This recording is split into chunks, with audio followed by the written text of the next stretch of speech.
ওমরে ফারুক রাদিয়াল্লাহু তাআলা আনহু আমাদের সুপার হিরো। উনি কত বড় সুপার হিরো শুনেন। উনি জুমার খুতবা দিচ্ছেন। কি দিচ্ছেন? মসজিদে নববীতে খুতবার মাঝখানে হঠাৎ বললেন, ইয়া সারিয়াতাল জাবাল, ইয়া সারিয়াত ইবনে জানিমিল জাবাল। এই কথা বলেই আবার খুতবা দিতে শুরু করলেন। ওনার এই ইয়া সারিয়াত ইবনে জানিমিল জাবালের সাথে আগের কথার কোনো মিল নাই, পরের কথারও কোনো মিল নাই। জুমার নামাজের পর মুসল্লি সাহাবারা বললেন, ইয়া আমিরাল মুমিনিন। খুতবার মাঝখানে হঠাৎ করে ইয়া সারিয়াত ইবনে জালিমিল জাবাল বলে আপনি চিৎকার করলেন কেন? আপনার এই বাক্যের সাথে আপনার খুতবার আগের বাক্যের কোনো মিল নাই, আপনার খুতবার পরের বাক্যেরও কোনো মিল নাই। এই কথা আপনি কারে বললেন? চারে উদ্দেশ্য করে বললেন। এই কথার তাৎপর্য কি আমাদেরকে বুঝিয়ে বলেন। ওমরে ফারুক বললেন, আমি যখন খুতবা দিচ্ছি আমি দেখতে পেলাম ওই যে কয়েক মাস আগে আমি আবার মুসলিম সেনাবাহিনী পারস্য আক্রমণের জন্য পাঠিয়েছি বর্তমান ইরানে ওই বিশাল এলাকাতে পারস্যে আমি আমার ব্যাটালিয়ন পাঠিয়েছি। আমি হঠাৎ করে দেখতে পেলাম আমার মুসলিম বাহিনীর সেনাপতি যুদ্ধের এক পর্যায়ে তার ডানে আছে উপত্যকা, বায়ে আছে পাহাড়। সে পাহাড়ি রাস্তা ছেড়ে দিয়ে উপত্যকার দিকে যেতে শুরু করেছে। আমি দেখতে পেলাম আমার মুসলিম বাহিনী যদি উপত্যকার দিকে ছুটে বেড়ায়, কাফির মুশরিকরা আমার মুসলিম বাহিনীকে কচুকাটা করে ফেলবে। তাই আমি এখান থেকে তাদেরকে কমান্ড দিয়ে বলেছি, ইয়া সারিয়াতাল জাবাল, উপত্যকার দিকে নয় পাহাড়ের দিকে যাও, তাহলেই তোমাদের বিজয় নিশ্চিত হয়ে যাবে। উপত্যকার দিকে যেও না, ইলাল জাবাল, ইলা সারিয়াতিল জাবাল, পাহাড়ের দিকে ছোট। সাহাবার অবাক ঘটনা কি, উনি বসে আছেন মদিনার মসজিদে নববীর মিম্বারে দাঁড়িয়ে, উনি যদি ইয়া সারিয়াতাল জাবাল বলে, এটা কি ইরানে যাবে নাকি? ও মিয়া, তখনকার সময়ে বর্তমানের মতো মোবাইল ছিল নাকি? ইন্টারনেট ছিল নাকি? কিছু ছিল? খালি মুখে আমি যদি বলি ইয়া সারিয়াতাল জাবাল, এটা ইরানে যাবে, ইন্ডিয়ায় যাবে, ঢাকাইতে যাবে, ফরিদপুর শহরে তো বসবে না, ঠিক কিনা? কিন্তু এটা আমিরুল মুমিনিন বিশ্বাসী সাহাবারা বিশ্বাস করে নিল। কিছু মুনাফিক ছিল, এরা কয়ে না জামেলাস, এটা তো সম্ভব না। এক কাজ করি, এই সেনাপতি যখন বিজয়ী বেশে মদিনায় ফিরে আসবে আর আমরা তো, এরা দিন গুনতে লাগলো এই সেনাপতি মুসলিম বাহিনী নিয়ে পারস্য জয় করে কবে ফিরে আসবে। এই মুনাফিকের দলগুলো কখনো সেনাবাহিনীকে অভ্যর্থনা জানাতে যেত না, কিন্তু এইবার সবার আগে মদিনার উপকণ্ঠে যে সেনাপতিদেরকে অভ্যর্থনা জানানোর জন্য ফুল নিয়ে রেডি। ফুল নিয়ে দাঁড়ায় সেনাপতি ঢুকার সাথে সাথে ধরছে, এই সেনাপতি কোত্থেকে আসছে? কয় পারস্য জয় করে আসছি। কয় এমন এমন দিন, জুমার দিন দুপুর বেলা যুদ্ধের মাঝখানে আমিরুল মুমিনিনের কণ্ঠে কোন কথাবার্তা শুনছো নাকি? সেনাপতি অবাক, কয় তোমরা যারা কেমনে শুনছি তো সুবহানাল্লাহ বলবেন না? আমরা যুদ্ধে একটা ভয়ঙ্কর অবস্থার মধ্যে ছিলাম, পেছন থেকে শত্রু আমাদেরকে আক্রমণ করতে শুরু করে দিল। ডানে যাব না বায়ে যাব, সামনে যাব নাকি পেছনে যাব, রাস্তা খুঁজে পাচ্ছি না। ডান দিকে ছিল আমাদের উপত্যকার রাস্তা, বাঁ দিকে ছিল পাহাড়ি পথ। আমরা সোজা পথ হবে মনে করে উপত্যকার দিকে ছুটতে আরম্ভ করলাম। হঠাৎ করে আমিরুল মুমিনিনের কণ্ঠ বজ্র কণ্ঠে আমার কানের মধ্যে ভেসে আসলো।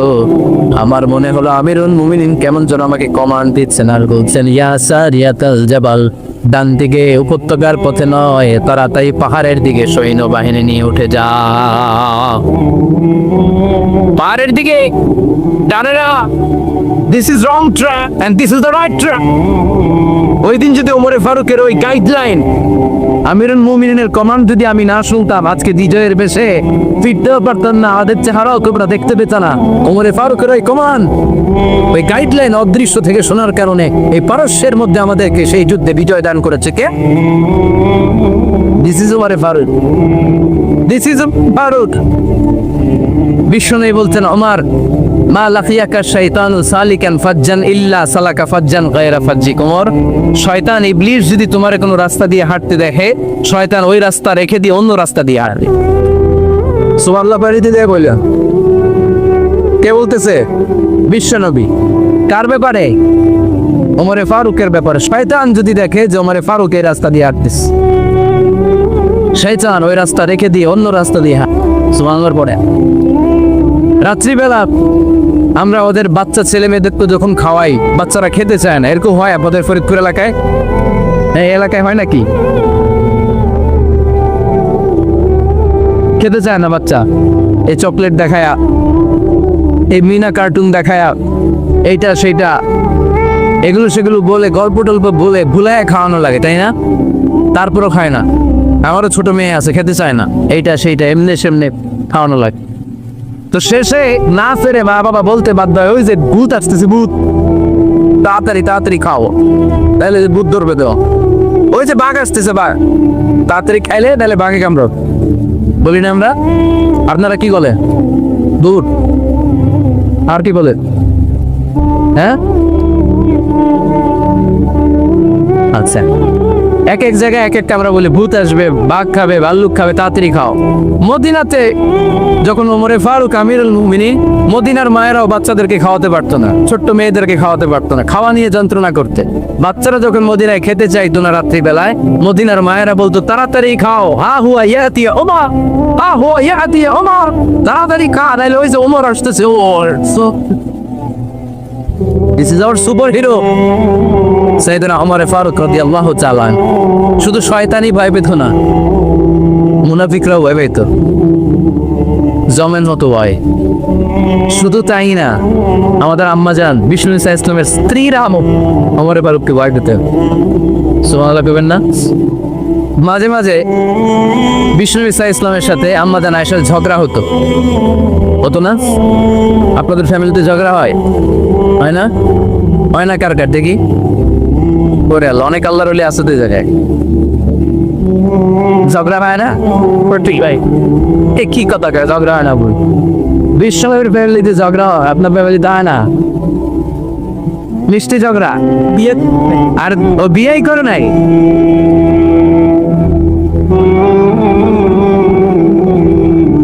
ঝগড়া তো হবেই, দাম্পত্য জীবনের মজাটাই তো এইখানে, কখনো ঝগড়া, কখনো আনন্দে, একটু বৃষ্টি, একটু রোদ, একটু হাসি, একটু কান্না, ভালো লাগে, ভালোবাসা শেয়ার করে নেওয়া, মিলেমিশে একাকার হয়ে যাও, ঠিক কি না? তো আল্লাহর হাবিব সাল্লাল্লাহু আলাইহি ওয়াসাল্লামের সাথে আম্মাজান আয়েশার ঝগড়া হয়েছে। একদিন ঝগড়া হয়ে দুইজন রেগে আস, খবরদার দুইজন রেগে থাকবেন না, আবার একজন রাগলে আরেকজন থেমে যাবেন, কারণ এই ছোট্ট ঝগড়া থেকে এটা অনেক সময় বিচ্ছেদের দিকে গড়ায়। আমার প্রিয় ফরিদপুরবাসী, ভাবি রেগে গেলে আপনি রাগেন না ওই দিন, আপনি একটু ঠান্ডা থেকে। আবার আপনি রেগে গেলে, আমার মাইকের আওয়াজ যদি ভাবিরা শুনেন, আপনারা রেগে যায় না, একটু ঠান্ডা থাকবেন। দুইজনে রেগে গেলে তো তৃতীয় বিশ্বযুদ্ধ শুরু হবে, তাই না? একজন রেগে গেলে আরেকজন ঠান্ডা, কারণ এই সামান্য ঝগড়া থেকে ইগোর কারণে এটা বিচ্ছেদ আর ডিভোর্স পর্যন্ত গড়ায়। আর শয়তান এখানে উস্কানি দেয়, কারণ ইমানদারদের ফ্যামিলি ভাঙতে পারলে শয়তান সবচেয়ে বড় খুশি হয়, আর ইমানদারদের ফ্যামিলি টিকে থাকলে খুশি হয়ে যায় কে? আম্মাজান আয়েশা রাদিয়াল্লাহু তাআলা আনহার সাথে বিষ্ণু ইসা ইসলামের ঝগড়া হতো মাঝে মাঝে। একবার ঝগড়া হলো, বিষ্ণু ইসা ইসলাম রাগ, আম্মাজান আয়েশাও রাগ। বিষ্ণু নবী বললেন, আয়েশা, ঝগড়া করে আর কতক্ষণ থাকবো, আসো মিটমাট করি। আয়েশা রাদিয়াল্লাহু বললেন, ঠিক আছে, মিটমাট করবি। তো বিষ্ণু ইসা ইসলাম বললেন, মিটমাটের জন্য কারে ডাকবো? ওমরে ডাকি। কয় না, ওমরে না, ওমর গালিজ, ওমর অনেক রাগে, আমার ডর লাগে। তাহলে তোমার আব্বারে ডাকি। ডাক, কি খুশি, মেয়েদের মধ্যে অভ্যাসটা আছে না নাই? তাহলে তোমার আব্বারে ডাকি। ডাকেন, ডেকে নিয়ে আসা হলো। আবু বকর রাদিয়াল্লাহু তাআলা আনহু দাঁড়ালেন, আম্মাজান আয়েশা দাঁড়ালেন, বিশ্বনবীও দাঁড়ালেন। বিশ্বনবী বললেন, আয়েশা, তোমার আব্বা আসছে, এবার ঘটনা খুলে বলার পালা, তুমি বলবা নাকি আমি বলবো? আম্মাজান আয়েশা বললেন, আপনি বলেন, তবে ওয়ালা তাকুল ইল্লা হাক্কান, যেটা করছে ওইটাই বললেন, মিথ্যা কথা কইেন না। আবু বকর রাদিয়াল্লাহু তাআলা রেগে মেগে আগুন, কি এই কথা তুমি কেমন করে বলো? বিশ্বনবী কি মিথ্যা কথা কখনো বলবে? রেগে মেগে দিলেন মেয়ের গালে এক চড়। বানিয়ে বলতেছি না, মুসনাদ আহমদ ইবনে হাম্বলের হাদিস। বাবা রাতের থাপ্পড়কে আম্মাজান আয়েশা উল্টে বললেন। সাইয়েদনা আবু বকর রাগে গড়গড় করছেন, আবার মারার জন্য তেড়ে গেলেন। এবার বাঁচার জন্য আম্মা জান আয়েশা বিশ্বনবীর পিছনে যে আশ্রয় নিলেন, বিশ্বনবী বাঁচানোর জন্য দুই হাত মিলে দাঁড়িয়ে গেলেন। প্রিন্স ওয়াল বাবা, বিশ্বনবী যখন দুই হাত মিলে দাঁড়িয়ে গেলেন, সাইয়েদনা আবু বকর রাদিয়াল্লাহু আনহু থেমে গেলেন। সাইয়েদনা আবু বকর রাদিয়াল্লাহু তাআলা আনহু ঘর থেকে বের হয়ে বারান্দায় দাঁড়ালেন। পড়েন সুবহানাল্লাহ। এবার বিশ্বনবী আম্মা জান আয়েশার কাছে যেয়ে বলেন, ইয়া আয়েশা কাইফা রাআইতিনি আনকাসতুকি মিনার রাজুল, দেখছো কেমনে বাঁচাইলাম? আপনি না থাকলে বর্তমানে ফেলতো আজকে, আমি বাঁচাইছি তোমার, আমি আমার লগে ঝগড়া করো তুমি। লজ্জায় পড়ে আম্মা জান আয়েশা খিলখিল করে হেসে দিলেন, বিশ্বনবীও হেসে দিলেন। দুইজনের হাসির মধুর আওয়াজ শুনে সাইয়েদনা আবু বকর বাইরে থেকে অবাক, কিরে এতক্ষণ না ঝড় তুফান, এখন দেখি হাসি। সালাম দিয়ে অনুমতি নিয়ে ভিতরে ঢুকলেন, ঢুকে দেখেন আম্মা জান আয়েশাও হাসে, বিশ্বনবীও হাসে। এ হাসি দেখে আবু বকর রাদিয়াল্লাহু আনহু হেসে দিলেন, আরশের উপর থেকে খুশি হয়ে গেলেন কে? এবার সাইয়েদনা আবু বকর রাদিয়াল্লাহু তাআলা আনহু বললেন, ইয়া রাসূলুল্লাহ আশিকানি ফি সিলমিকুমা কামা আশাকতুমানি ফি হারবিকুমা। ও নবী, যুদ্ধ লাগলে, দুইজন যুদ্ধ লাগলে মীমাংসার জন্য যেমনি আমারে ডাকেন, এরকম হাসি আর আনন্দের মুহূর্তেও আমারে একটু ডাইকে। আশিকানি ফি সিলমিকুমা কামা আশাকতুমানি ফি হারবিকুমা। নবী, আপনাদের মধ্যে ঝগড়া লাগলে সন্ধি করার জন্য আমারে যেমনি ডাকেন, আপনাদের হাসি খুশি আনন্দ খুনসুটি এই মজাদার মুহূর্তগুলোতে আমারে বঞ্চিত রাখেন না, আর একটু ডাইকেন। সুবহানাল্লাহ পড়েন। এই মুসনাদ আহমদ ইবনে হাম্বলের হাদিস শোনার উদ্দেশ্য হচ্ছে, বিশ্বনবী প্রথমে ওমরে ফারুকের নাম বলেছিলেন। সাইয়েদনা আয়েশা বলে, না আমি ডরাই। হাইবাত, দিস ইজ কল্ড হাইবাত ওমর। একবার বিশ্বনবীর সব বিবিরা ধরলেন, ও নবী আমাদেরকে এটা দেন ওইটা দেন, ঘরে এইটা নাই ওইটা নাই ওইটা নাই। বিশ্বনবীকে, আমার কাছে কিছু নাই, যদি এমনি আমার বউ হয়ে থাকতে চাও থাকো, কাহনে যা কানা হলে যা লাগবে কিনে দেব, সাথে সাথে তালাকও দিয়ে দিব। কিছু দিতে পারবো না, আমার নাই তো সামর্থ্য নাই, কিন্তু বিবিরা ছাড়া না এটা দেন ওইটা দেন।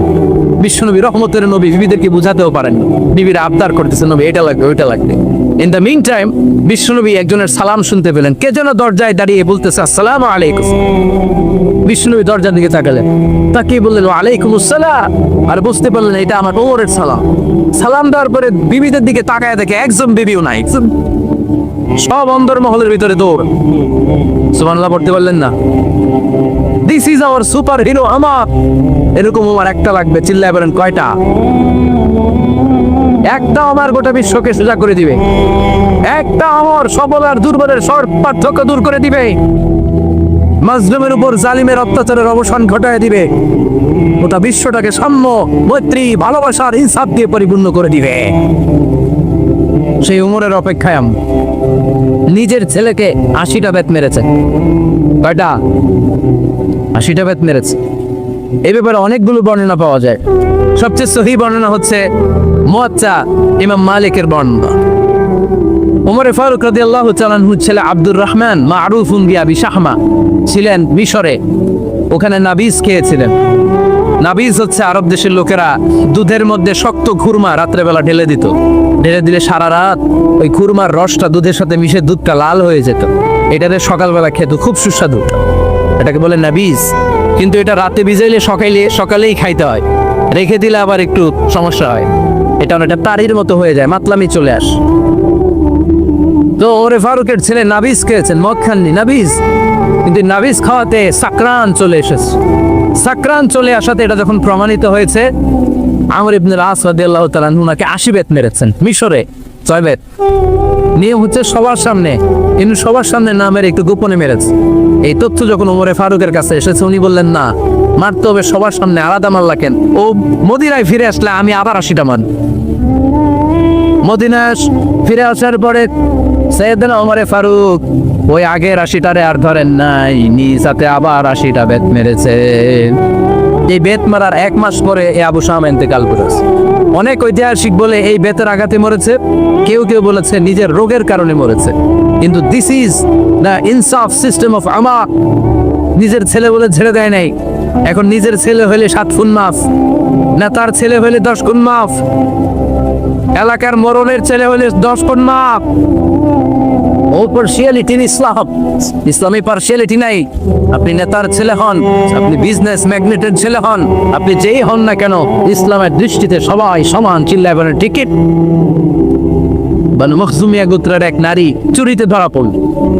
সাহাবারা বললেন, নবী মদিনার সবচেয়ে ভেরি প্রেস্টিজিয়াস এন্ড ডিগনিফাইড ফ্যামিলির মেয়ে, আপনি হাত কাইটেন না, কারণ ইসলামের নিয়ম চুরি করলে কি কেটে দাও। বিষ্ণু বললেন, বলো কি, হাত না কাটার জন্য তোমরা আমাকে রেকমেন্ড করছো? এটা আল্লাহর আইন, পৃথিবীর কেউ রেকমেন্ড করলো শোনার ক্ষমতা আমার নাই, কারণ আইনটা দিয়েছে কে? লাউ কানাত ফাতিমা বিনতি মুহাম্মাদিন সারাকাত লাকাতা মুহাম্মাদুন ইয়াদাহা। আরে বনু মাকসুমিয়া মেয়ে তো দূরের কথা, আমার কলিজার টুকরা ফাতেমাও যদি আজ চুরিতে ধরা পড়তো, তার হাত কেটে দিতে আমি 1 মিনিটও দেরি করতাম না। দিস ইজ ইসলাম। এই হচ্ছে ওমরে ফারুকের মানাকিব।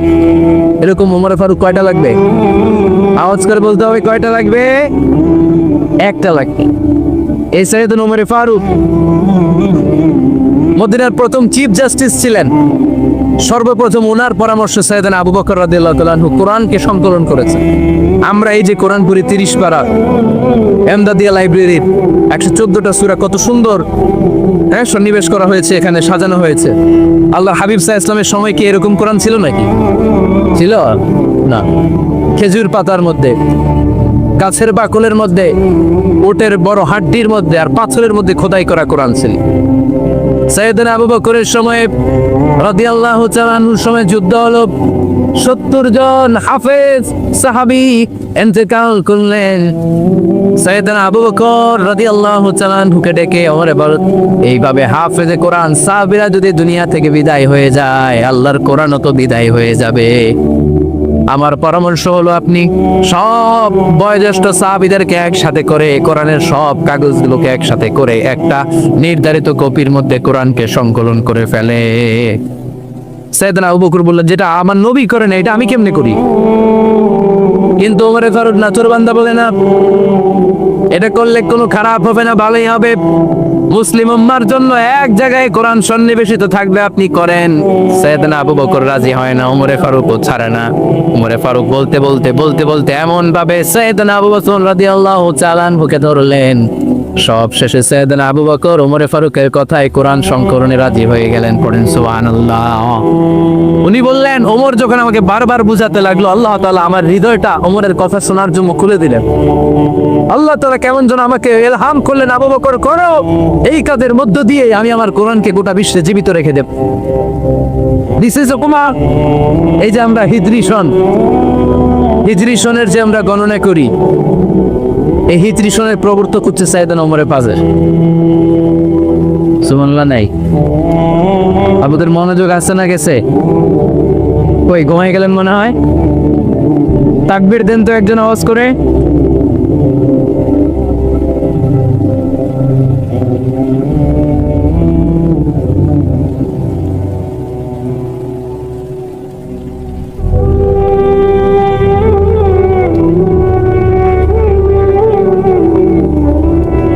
মাশাআল্লাহ মাশাআল্লাহ। বসেন বসেন, এখনই শেষ করে দেব কিছু সময়ের মধ্যে। আমরা একসাথে বিদায় নেব ইনশাআল্লাহ। ওঠা বসা করবেন না, ওঠা বসা করবেন না, বসেন। সাইয়েদনা ওমর ফারুক এই হিজরি সনের গণনা শুরু করেছে। সাহাবারা বলল, আমিরুল মুমিনিন, খ্রিস্টানদের ঈসাই সন আছে, আমাদের মুসলমানদের কোনো সন নাই। আমাদের একটা সন থাকলে আমাদের জিজিয়া নিতে, আমাদের জাকাতে টাকা উত্তোলন করতে অনেক সুবিধা। ওমর ফারুক বললেন, তাহলে কোন সালকে হিজরি, কোন সালকে মুসলিম সাল হিসেবে আমরা ঘোষণা দিতে পারি? একজন বলল, আমার নবী যেই সালে জন্মগ্রহণ করেছেন ওই সালে। ওমর ফারুক বললেন, না, আমার নবীর জন্ম আমাদের জন্য খুশির দিন, কিন্তু এটা আমাদের জন্য প্রেরণা নয়। প্রেরণা নবীর কাজে, ঠিক কিনা? আরো কিছু সাহাবারা বলল, তাহলে যেই সালে আমার নবী ইন্তেকাল করেছে ওইটারে প্রথম সাল ধরেন। ওমরে ফারুক বললেন, না, যেদিন তিনি ইন্তেকাল করেছেন এটা আমাদের দুঃখের দিন, এটা আমাদের প্রেরণা নয়। আমাদের প্রেরণা হচ্ছে বিষ্ণুবীর ত্যাগ, তিতিক্ষা আর কাজের মধ্য দিয়ে, ধরে কোন, ঠিক কিনা? ওমরে ফারুক বললেন, যেদিন বিশ্বনবী ইসলাম রক্ষায় নিজের মাতৃভূমি ছেড়ে মক্কা থেকে মদিনায় গিয়েছেন, ওই দিনটাকে হিজরি প্রথম দিন ধরে আমরা হিজরি সাল গণনা করে শুরু করে দেব। ওইটাই হচ্ছে হিজরি সন। সেখান থেকে হিজরি সনের প্রবর্তন করেছেন সাইয়েদনা ওমর ফারুক রাদিয়াল্লাহু তাআলা। এই যে স্টেট গভর্নমেন্ট, এই যে প্রিজন, জেলখানা, ক্যান্টনমেন্ট, সচিবালয়, গণভবন, বঙ্গভবন, মুক্তিযোদ্ধাদের ভাতা, রাষ্ট্রীয় ভাতা, এই সব নিয়ম কানুন সাইয়েদনা ওমর ফারুক তার রাষ্ট্রীয় আমলে তিনি নিজে করেছেন। চিল্লায় পড়ে আল্লাহু আকবার। মুসলমানদের আলাদা কারেন্সি, নিজস্ব মুদ্রা ব্যবস্থা নিজে চালু করেছেন। সৈনিকদের মধ্যে যারা বিবাহিত প্রতি 6 মাস অন্তর অন্তর 1 মাসের ছুটি কাটাতে তারা ফিরে আসবে। সাইয়েদনা ওমর ফারুক চালু করেছেন। চিল্লায় এক আওয়াজ করে পড়েন আল্লাহু আকবার। এই যে আমরা 20 রাকাত সালাতুত তারাবি পড়ি রমাদানে, করেন না আপনারা? এটা সাইয়েদনা ওমর ফারুক চালু করেছে।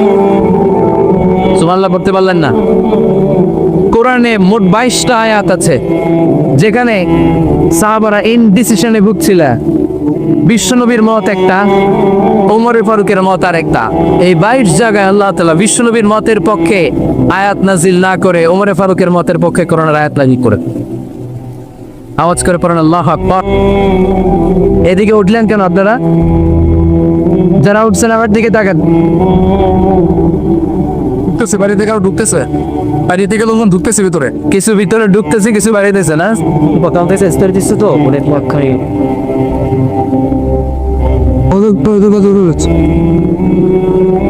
সাইয়েদনা ওমর ফারুক। আমরা সাহাবীদের জীবন চরিত করতে চাই না, কত যে অনুপ্রেরণামূলক দৃষ্টান্ত সাইয়েদনা ওমর ফারুক আমাদের জন্য রেখে গিয়েছে। ওমর ফারুক যখন খলিফা, দিনের বেলায় যদি রাষ্ট্রে কোনো নিয়ম জারি করতেন, দিনের বেলায় জনগণকে কোনো বিষয়ে যদি নিষেধ করতেন, রাত্রে বেলায় খাওয়ার সময় ফ্যামিলি মেম্বারদের সবাইকে বলতেন, এই দিনের বেলা আমি জনগণকে এই কাজ করতে নিষেধ করেছি, তোমরা আমার ফ্যামিলি মেম্বার, খবরদার তোমরা এই কাজ করো না। জনগণ করলে যতটুকু শাস্তি, তোরা করলে পাবি ডবল শাস্তি। সুবহানাল্লাহ কইবেন না? আমাদের নেতারা ওই বাড়ির বিচার করে, ওই বাড়ির মাইয়ার বিচার, ওই বাড়ির পোলা বিচার, নিজের পোলা গাঞ্জা টানে আছে না নাই, নিজের মেয়ে অপরাধ করে আছে না নাই। কি নেতা ছিলেন ওমর ফারুক? আগে নিজের ঘর সামলিয়েছেন, আগে নিজেকে সামলিয়েছেন, নিজের ঘর ঠিক করেছেন। বলেছেন জনগণ করলে যত ব্যাড, তোরা করলে double bad. This is call leader, ঠিক না? এক বাবা এসে বললেন, ওমর ফারুক আমার ছেলে কথা শুনেছে, বেয়াদব। ওমর ফারুক ছেলেরা ডাকলেন, বাবা তুমি তো আব্বাজানের কথা শুনো না, এটা তো কবিরা গুনাহ। ছেলে বলে, ওমর ফারুক সব দায়িত্ব আল্লাহ ছেলে মেয়েদেরকে দিয়েছে, বাবা মাকে কোনো দায়িত্ব দেয়নি। ওমর ফারুক বললেন, অবশ্যই দায়িত্ব দিয়েছে। তাহলে বলেন আমার বাবার দায়িত্ব কি? উনি বললেন, প্রাইমারিলি প্রথমত 3 দায়িত্ব। আইয়ান চাকিয়া উম্মা, পৃথিবীর প্রতিটি বাবার উচিত ছেলেদের মেয়েদের জন্য ভালো মায়ের ব্যবস্থা করা। 2 নম্বরে আইয়কসিনা ইসমা, সুন্দর তার একটা নাম রেখে দেয়া। 3 নম্বর ইউআল্লিমাহুল কিতাব, তার আল্লাহর কিতাব শিক্ষা দাও। এবার ছেলেকে আমার আব্বা 3টার একটাও করে নেই। এবার ওমর ফারুক রেগে গেলেন, বাবার কাঁধে ধরলেন, বললেন তুই ছেলের জন্য বিচার নিয়ে আসলি, তোর 3টা দায়িত্বের একটাও তুই পালন করিস নাই। ছেলে বলে, আমিরুল মুমিনিন আমার মা নর্তকী, আমার মা মাজুসি, আমার মায়ের মধ্যে কোনো আদব কাদব নাই, সুন্দরী দেখে আমার মারে বাবা বিয়ে করছে, আমার মায়ের কাছ থেকে জীবনে কিছু শিখি নাই। 2 নাম্বার সাম্মানি খানফাসা, আমার বাবা আমার নাম রেখেছে চামচিকা। কি নাম রাখছে? ওদের নাম হইলো একটা, এরকম উল্টাপাল্টা নাম আছে না? নাই না, এগুলো রাখবেন না। আব্দুল্লাহ রাখবেন, আব্দুর রহমান রাখবেন, আর একটা কি বলছে আজকে, হুজাইফা রেখে দেই, পারবেন? ওয়ালাম ইউআল্লিমনি হারফাম মিন কিতাবিল্লাহ আমিরুল মুমিনিন। শুধু তাই না, আল্লাহর কোরআনের একটা অক্ষর আমার বাবা কোনোদিন আমারে শিক্ষা দেয় না। ওমর ফারুক রেগে গেলেন, এবার বাপের কান্দে দইরা মারতে শুরু করবো। তুই পোলার নামে বিচার নিয়ে এসেছিস, পরে বাইর দিব আগে। এরকম নেতার দরকার আছে না নাই? মদিনায় এক লোক তার বউরে রাগের চোটে 100 তালাক দিয়ে ফিস। কয় তালার দেন? নিয়ম কয়টা? দিছে কয়টা? এবার স্ত্রী কাঁদতে কাঁদতে এসে বলে, আমিরুল মুমিনিন দেখেন, আমার স্বামী আমারে রেগে বেগে 100 তালাক। ওমর ফারুক বললেন, দইরা নিয়ে আইটারে নিয়ে আসা হলো। ওমর ফারুক বললেন, কয়টা তালাক দিয়েছ? কয় 100টা। কেন দিছ? কয় মাথা গরম আছিল। এরকম আছে না? তালাক দেওয়ার সময় সব তালাক, তুই তালাক, তোর মা তালাক, তোর বোন তালাক, সব তালাক। তালাক দিবে ওয়াইফ রে, দিতেছে সবাই রে। ওমর ফারুক বললেন, দিবে 3টা, 100টা দিলা কেন? কয় মেজাজ গরম ছিল। কয় দাঁড়া, আত-তালাকু মিন শাআইরিল্লাহ, তালাক হচ্ছে আল্লাহর দেয়া বিধানের একটা নিদর্শন, এটা নিয়ে তুই খামখেয়ালি করলি। আমার রায় শোন, আমার রায় হচ্ছে 3 তালাকে তোর বউ তালাক, বাকি 97 তালাক তোর পিঠের উপরে পড়বে। এরকম বিচারের দরকার আছে না নাই? এরকম দৃষ্টান্তমূলক বিচার যদি বাংলার জমিনে দেয়া হতো, আর কোন নারী ধর্ষিতা হতো, আর কোন নারীকে এসিড মারা হতো, আর কোন নারী যৌতুকের জন্য কান্না করতো, একটা ভালো লাগবে, বেশি না। কয়টা লাগবে? তিনি গভর্নর সিস্টেম চালু করেছিলেন, governor system, Islamic state. Bahrain, Yemen, মিসর, কুফা, বসরা, মক্কা, মদিনা, এই 7 জায়গায় 7 জন গভর্নর পাঠিয়েছে তাদের থেকে তথ্য নিতে। এই গভর্নর সিস্টেম উনি বানিয়েছেন। সাইয়েদনা আমর ইবনে আল-আস রাদিয়াল্লাহু তাআলা থেকে পাঠিয়েছেন মিশরে। মিশরে একটা দৌড় প্রতিযোগিতা হতো। ওই দৌড় প্রতিযোগিতায় আমর ইবনে আল-আস রাদিয়াল্লাহু তাআলার ছেলে অংশগ্রহণ করেছে, কিন্তু এক মিশরি ওই দৌড় প্রতিযোগিতায় চ্যাম্পিয়ন হয়ে গেছে, রানার্স আপ হয়েছে আমর ইবনে আল-আসের ছেলে। এবার মিশরি ফার্স্ট আর গভর্নরের ছেলে সেকেন্ড। রাগের চোটে আমর ইবনে আল-আসের ছেলে ওই মিশরির মাথার মধ্যে কয়েকটা বাড়ি মেরেছে। মিশরি বলে, আমার মাল্লা কেন? তুমি খেলায় পারো না, আমারে মাল্লা কেন? কয়, আনা ইবনুল আকরামিন, আমি গভর্নরের পোলা, আমি যা বলবো এটাই হবে, আমার উপরে কথা নাই। মিশরি ওইখানে আর ঝগড়া বাঁধায় নাই, মনে দুঃখ নিয়ে মদিনায় চলে আসলেন। এসে বললেন, আমিরুল মুমিনিন, আপনি আমর ইবনুল আস রাদিয়াল্লাহু তাআলা আনহুকে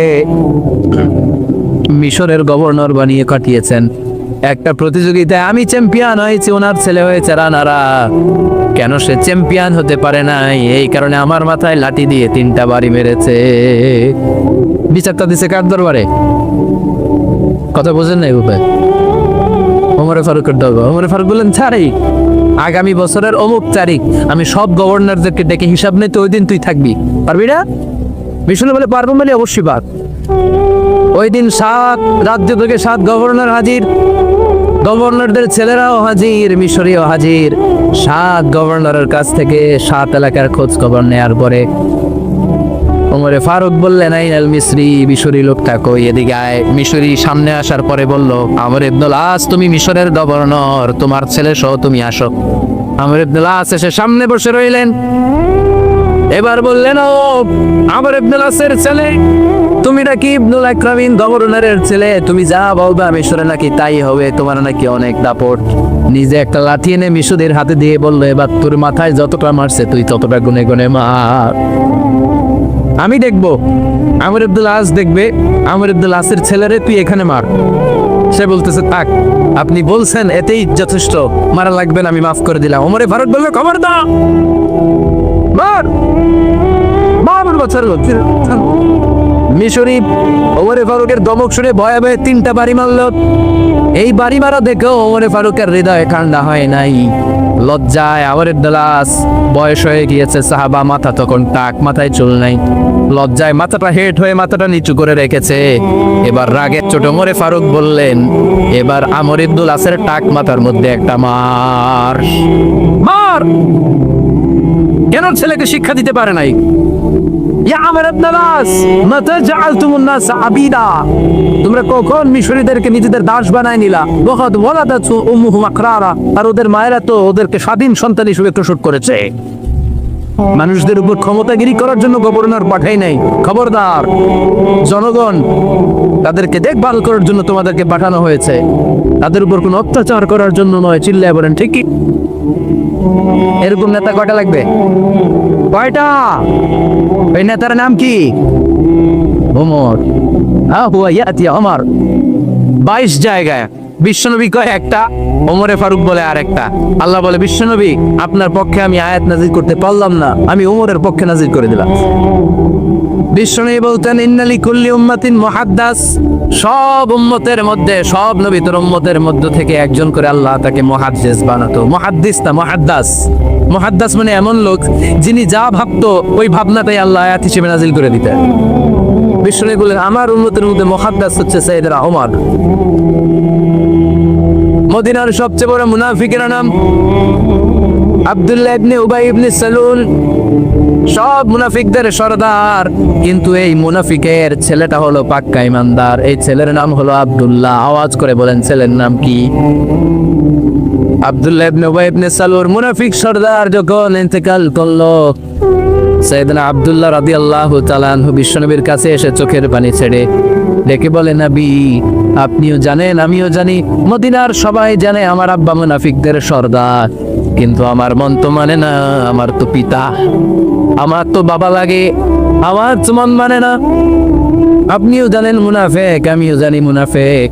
নবী আপনার দরবারে কিছু আমি চাই না, আপনার গায়ের একটা জামা দেন, আপনার জামাটা পরিয়ে আমার বাবারে দাফন দিব। এর সিলায় যদি আমার আব্বারে আল্লাহ মাফ করে দেয়, দয়ার নবী মায়ের নবী জামা খুলে দিয়ে দিলেন। পড়েন সুবহানাল্লাহ।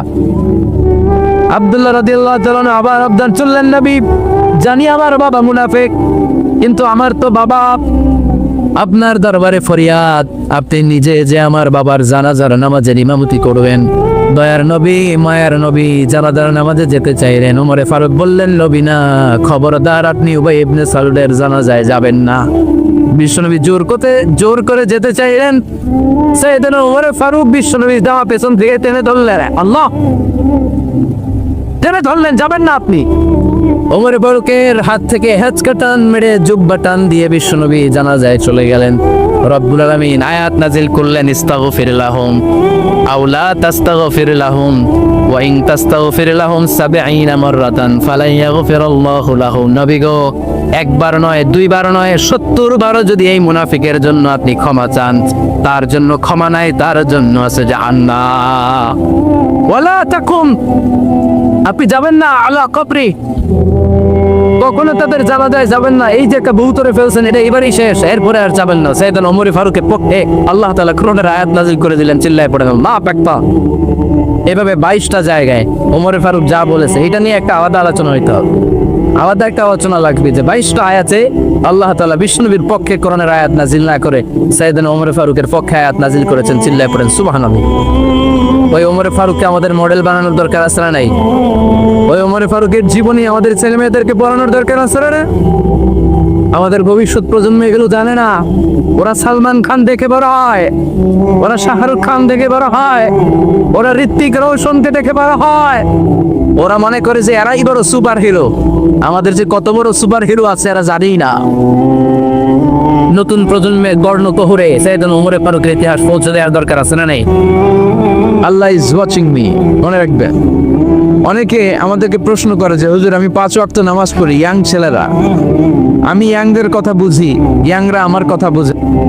তো অনেকে আমাকে প্রশ্ন করে যে হুজুর আপনাদের আলোচনাগুলো শুনে আমার জীবনের মোড় পরিবর্তন হয়েছে, কিন্তু এই পর্নোগ্রাফির করাল গ্রাস থেকে আমি নিজেকে বাঁচাতে পারছি না।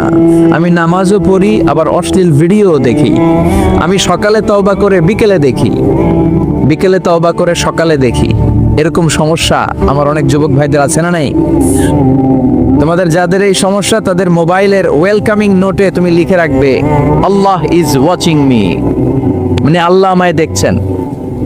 তুমি যে ল্যাপটপ ইউজ করো, ওই ল্যাপটপের এক পাশে টাইপ করে তুমি লিখে রাখবে, আল্লাহ সুবহানাহু ওয়া তাআলা ইজ ওয়াচিং মি, তিনি আমায় দেখছেন, তিনি আমাকে প্রত্যক্ষ করছেন।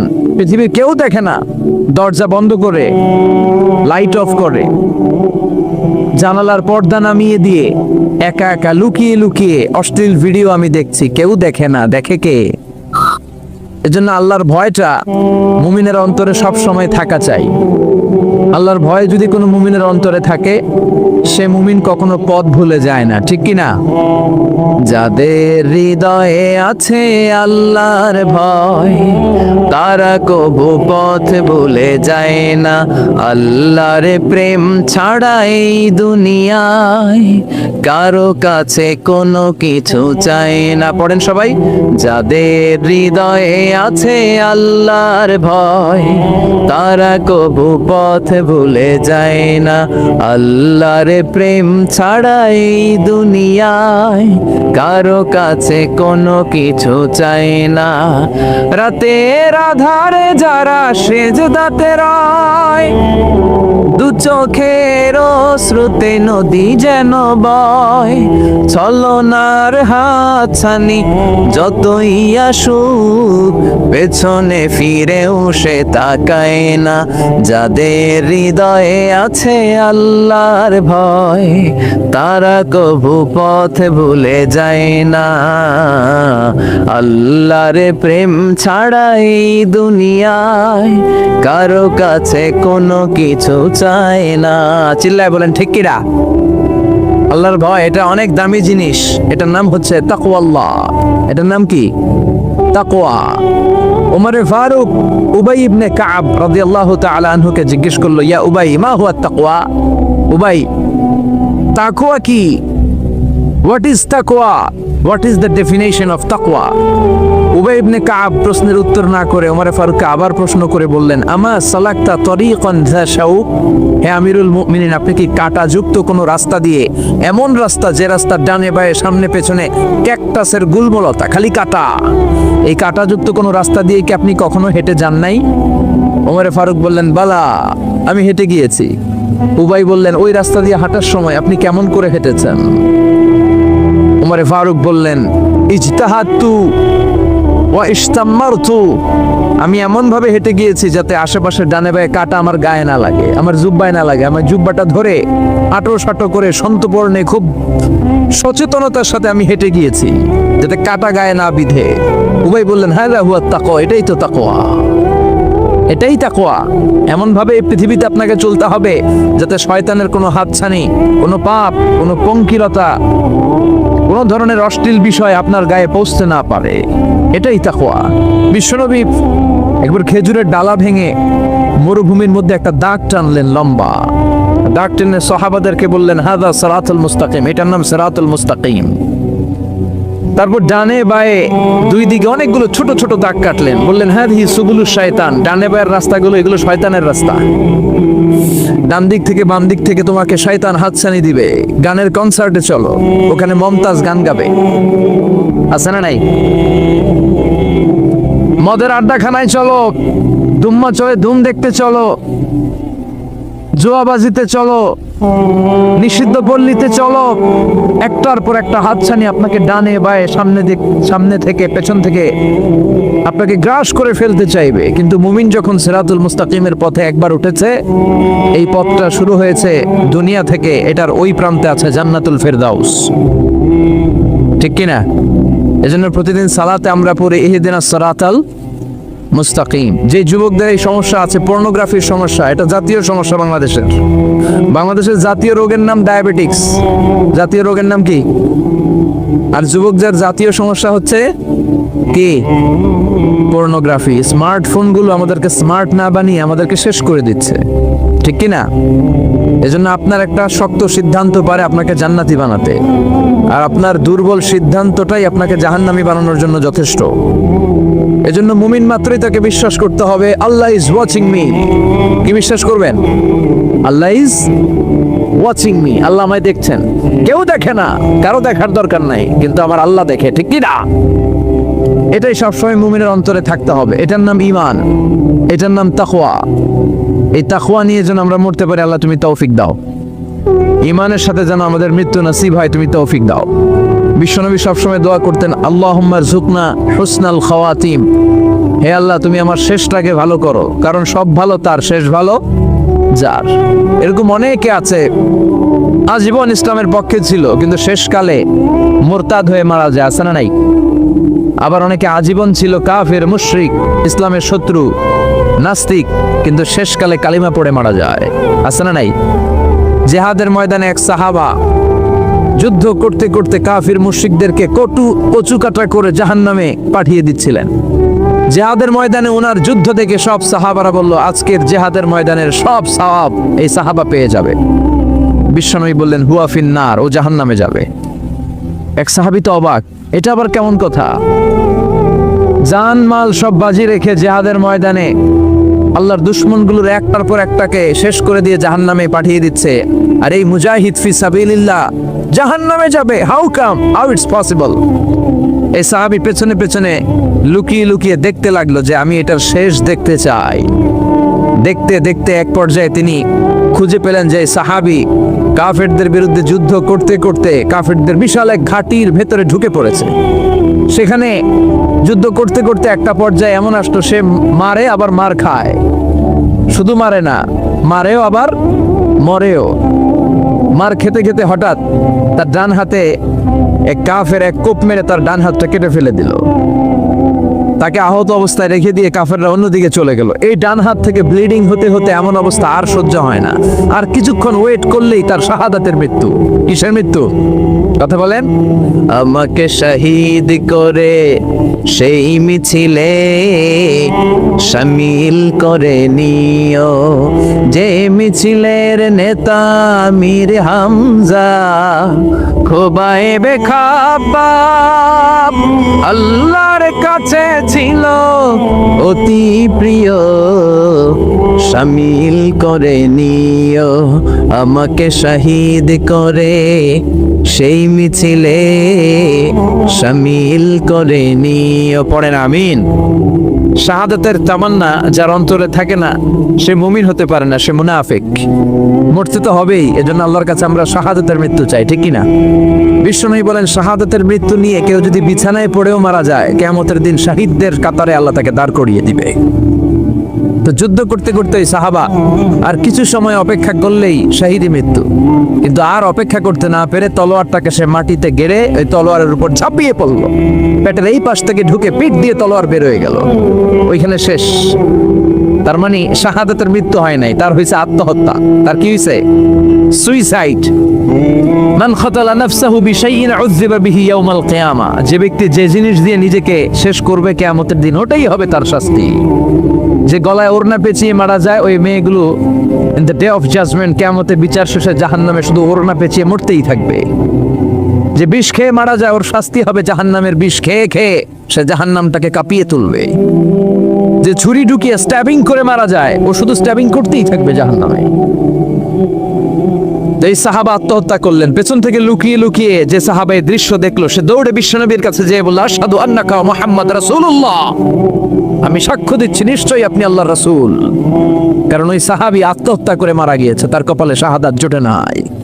এজন্য বিশ্বনবী দোয়া করতে বলেছেন, আল্লাহুম্মা রযুকনা হুসনাল খাওয়াতিম, হে আল্লাহ আমাদের শেষটাকে তুমি ঈমানের মৃত্যু দিও, শেষ সময়টাতে তোমার নাম জপে যেন আমরা পৃথিবী থেকে যেতে পারি, তুমি তৌফিক দাও। চিল্লায় পড়েন আমিন।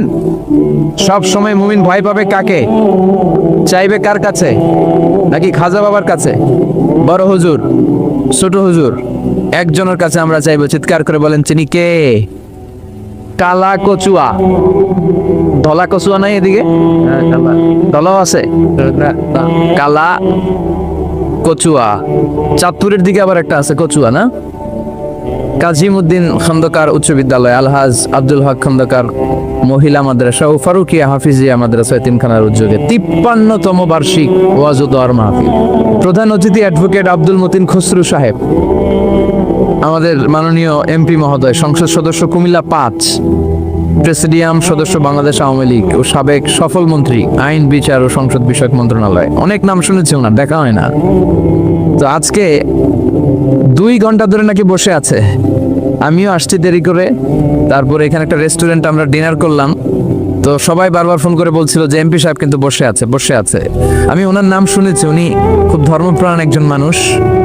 অনেকে আছে এই বড় বড় পদগুলো পেলে ইসলামকে ভুলে যায়, এরকম ডাকাত আছে না নাই? কিন্তু আপনাদের এমপি মহোদয় ইসলাম প্রিয়, ধর্মপ্রাণ, ইসলাম সম্পর্কে জানেও বেশি, মানেও বেশি, এবং বিভিন্ন মাহফিলে উনি যান। সেখানে যে দেদারসে বিভিন্ন জায়গায় ফান্ডিং করেন, সেখানে দান খয়রাত করেন। আমি নাম শুনেছি ওনার অনেক। আল্লাহ ওনাকে ইসলামের জন্য তুমি কবুল করো। যতদিন বেঁচে থাকেন ততদিন যেন ইসলামের সৈনিক হিসেবে এই বাংলার জমিনে কাজ করতে পারে, তুমি তৌফিক দাও। আমার আগে কথা বলেছে মোহাম্মদ বেলাল হোসেন হেলালি সাহেব, চমৎকার কথা বলেছেন, সুনিশ্চিত কোরআন থেকেই কথা বলেছেন। কথা বলেছেন শরীফুল ইসলাম সুলতানি সাহেব, আরো অনেকে কথা বলেছেন। যারাই কথা বলেছে কোরআন থেকে বলেছে, আর কোরআন থেকে কথা বললে এটা ভালো হয়, ঠিক কিনা? ওইখানে ভেজাল থাকে না, কারণ এই কিতাবটা এমন কিতাব যেই কিতাবে কোনো ভেজাল নাই। আছে? কথা বলেন। আপনারা তো ঝিমাই পড়ছেন কেন? হ্যাঁ, আপনাদের আওয়াজের চেয়ে যে ট্রাক যে যায় ওটার আওয়াজই তো বেশি। মুমিনের আওয়াজ হতে হবে ইমানের তেজে আওয়াজ, ঠিক কিনা? তাকবীর দেন গলা ফাটিয়ে। তিনটা তাকবীর দিয়ে আমরা আজকে আলোচনা শুরু করি। প্রথম তাকবীর দিবেন যারা বিবাহিত আছেন তারা। দেখি আজকে আপনাদেরকে জায়গায় তুলি। দ্বিতীয় তাকবীর যারা অবিবাহিত তারা। তৃতীয় তাকবীর আজকে সবাই মিলে দেব আমরা। শুরুতে বিবাহিতরা হাত তুলে দেখান কারা কারা এসছেন। খাইছে আজকে তো বিবাহিত গো মাহফিল। হ্যাঁ অনেক, আমিও আছি আপনাদের দলে, হাত নামান। মাইকের সাউন্ডটা আরেকটু বাড়াতে হবে, আরেকটু স্ট্রং করো। ঠিক আছে, আমি বলেছি ও বাড়াইতেছি। কোথায় মাইক পেন কই? বাড়াই দাও, একটু বাড়াই দাও, স্ট্রং করো, সাউন্ডটা স্ট্রং। এদিকে গাড়ি যায় তো, ক্ষেতের মাঝখানে নীরব জায়গায় হলে সেখানে পিন ড্রপ সাইলেন্ট, যেখানে পিন পতন নীরবতা, ওইখানে খুব সুন্দর আওয়াজ হয়। রাস্তার পাশে তো ও চেষ্টা করতেছে, অসুবিধা নেই। তো প্রথম তাকবীর পড়বেন যারা বিবাহিত তারা। দ্বিতীয় তাকবীর যারা অবিবাহিত। অবিবাহিত কারা কারা আসছো দেখি। কপালে জুটে নাই কেউ, অনেক দুঃখ তাদের মনের ভেতর। হ্যাঁ, টেনশন নাই, জুটে যাবে ইনশাআল্লাহ। আর বাংলাদেশে মহিলার সংখ্যা নাকি বেশি, ভাগে যুগে 2-3টাও পড়তে পারে। সামনে এটা আসবে, কিন্তু আরব বিশ্বে চালু হয়ে গেছে অনেক আগ থেকে। 2-3টা বিয়ে করাই লাগে। আমাদের দেশে সাহস করে অনেকে করে, অনেকে সাহস হয় না। তো আস্তে আস্তে শুরু হবে ইনশাআল্লাহ। আমি লিল্লাহি তাকবীর বললে যারা বিবাহিত আসছেন তারা প্রথমে তাকবীর পড়বেন, এরপরে অবিবাহিতরা, তারপরে সবাই। বিবাহিতরা রেডি হয়েছেন? আপনারা প্রথমে পড়েন লিল্লাহি তাকবীর। মাশাআল্লাহ, এবার অবিবাহিতদের পালা। তোমরা সবাই রেডি? ইনশাআল্লাহ পড়ো লিল্লাহি তাকবীর। মাশাআল্লাহ, বিবাহিতদের চেয়ে হয়তো সামান্য কিছু বেশি হয়েছে সাউন্ড, সামান্য, কিন্তু অলমোস্ট সেম।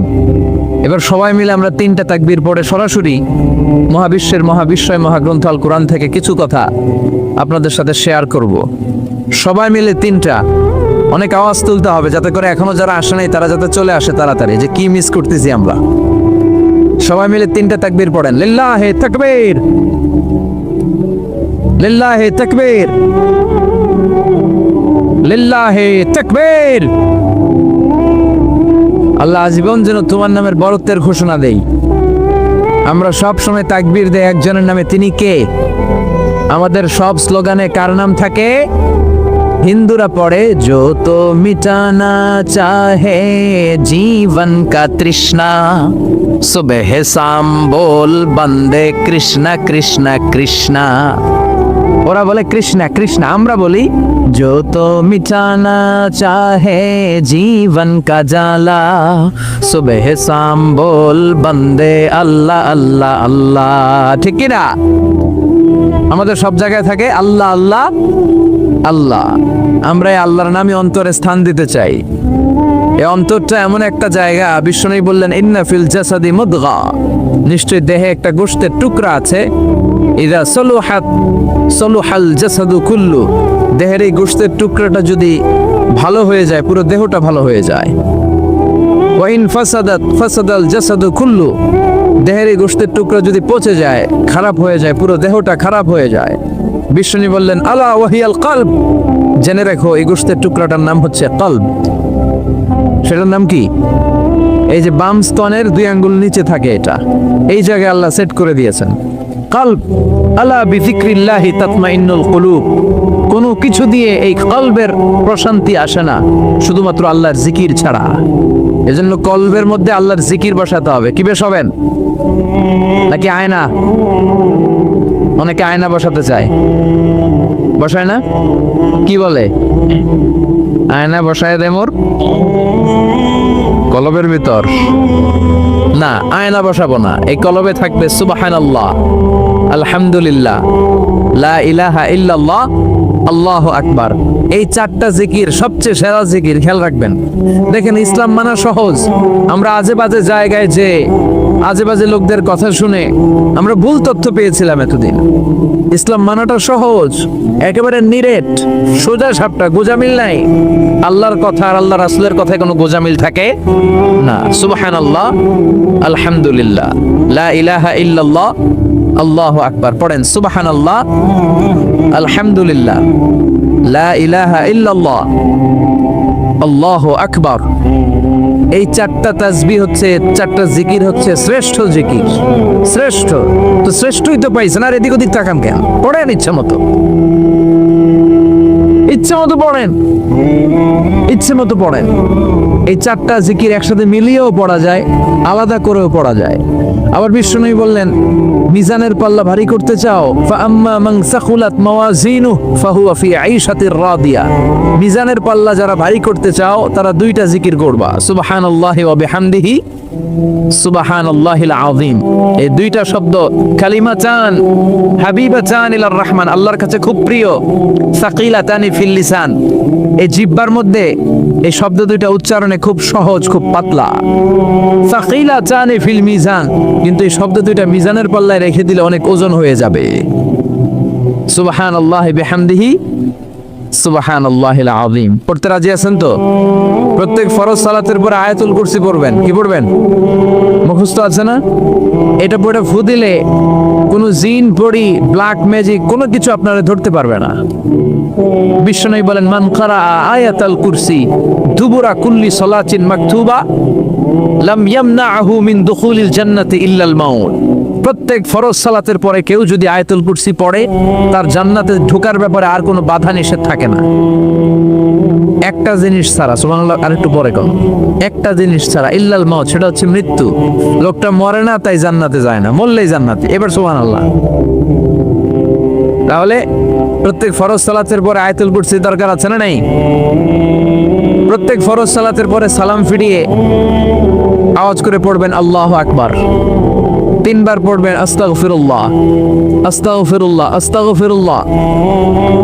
সুবহানাল্লাহ 33 বার, আলহামদুলিল্লাহ 33 বার, আল্লাহু আকবার 34 বার। অথবা শেষে 3টা 33 বার পড়ে মিলাবেন লা ইলাহা ইল্লাল্লাহু ওয়াহদা লা শারীকা লাহুল মুলকু ওয়া লাহুল হামদু ওয়া হুয়া আলা কুল্লি শাইইন কাদির। আরেক বর্ণনা একটু বাড়ানো হয়েছে, ইউহয়ী ওয়া ইউমীত ওয়া হুয়া আলা কুল্লি শাইইন। এগুলো পড়ে না, কোত্থেকে কি হাবিজাবি পড়ে ঈমান নষ্ট করে। এজন্য মুমিন হবে, মুমিন they work smart, they don't work hard. মুমিন স্মার্টলি কাজ করে, মুমিন কষ্ট করে কাজ করে না। সুবহানাল্লাহ কইবেন না? মুমিন সুযোগ খোঁজে, মুমিন কাজ করে smartly. They don't work hard, they work smart, they work smart. তারা স্মার্টলি কাজ করে। আপনারা জানেন কাবা ঘরের 4টা কর্নার আছে। একটা কর্নারের নাম হচ্ছে রুকনুল হাজারিল আসওয়াদ, এটার নাম হচ্ছে ব্ল্যাক স্টোন কর্নার, যেখানে হাজরা আসওয়াদের পাথর আছে।